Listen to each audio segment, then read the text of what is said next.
The Book of Ecclesiastes, Chapter 5.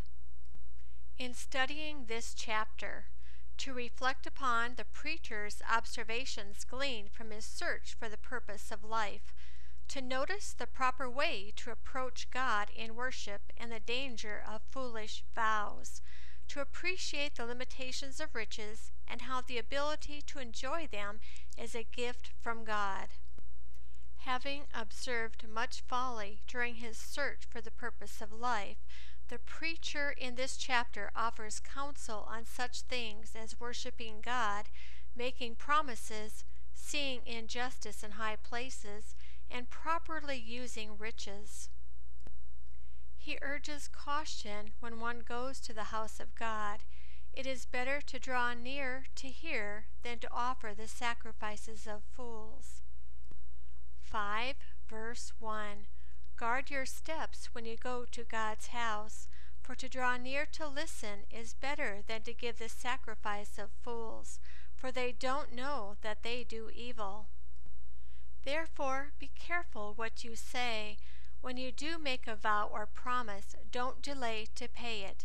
It is better not to vow than to vow and not keep it. 5 verses 2 through 5. Don't be rash with your mouth, and don't let your heart be hasty to utter anything before God. For God is in heaven, and you on earth. Therefore let your words be few. For as a dream comes with a multitude of cares, so a fool's speech with a multitude of words. When you vow a vow to God, don't defer to pay it, for he has no pleasure in fools. Pay that which you vow. It is better that you should not vow than that you should vow and not pay.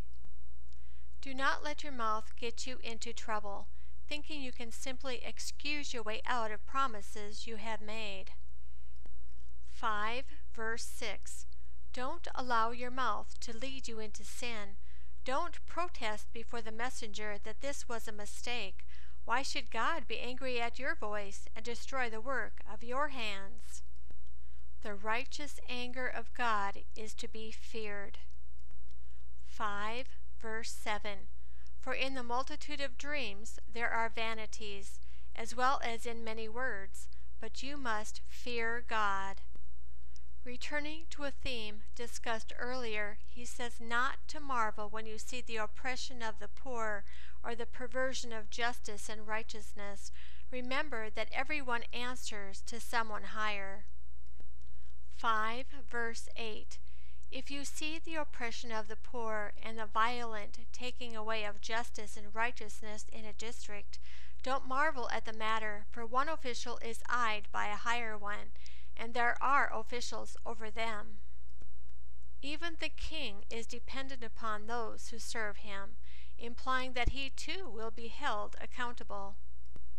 5 verse 9.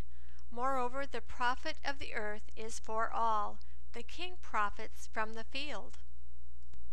Another theme recurrent throughout the preacher's observations is the proper use of riches. 5 verse 10. He who loves silver shall not be satisfied with silver, nor he who loves abundance with increase. This also is vanity. Here he discusses the vanity of loving riches and the evil of hoarding riches to one's hurt.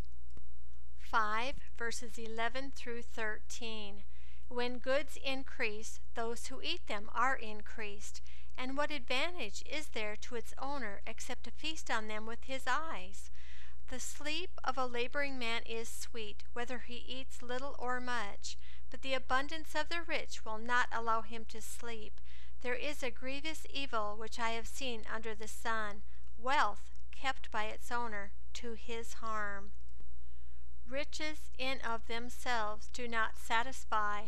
They can be the source of much anxiety and can easily perish through misfortune. 5 verses 14 through 17. Those riches perish by misfortune, and if he has fathered a son, there is nothing in his hand. As he came forth from his mother's womb, naked shall he go again as he came, and shall take nothing for his labor, which he may carry away in his hand. This also is a grievous evil, that in all points as he came, so shall he go. And what profit does he have who labors for the wind? All his days he also eats in darkness. He is frustrated and has sickness and wrath. It is fitting to enjoy the good in one's labor, but the ability to enjoy is a gift from God. 5 verses 18 and 19.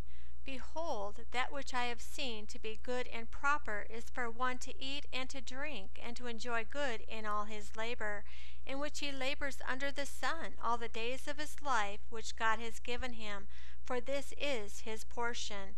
Every man also to whom God has given riches and wealth, and has given him power to eat of it, and to take his portion, and to rejoice in his labor, this is the gift of God.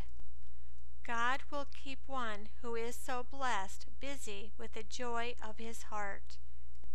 5 verse 20. For he shall not often reflect on the days of his life, because God occupies him with the joy of his heart.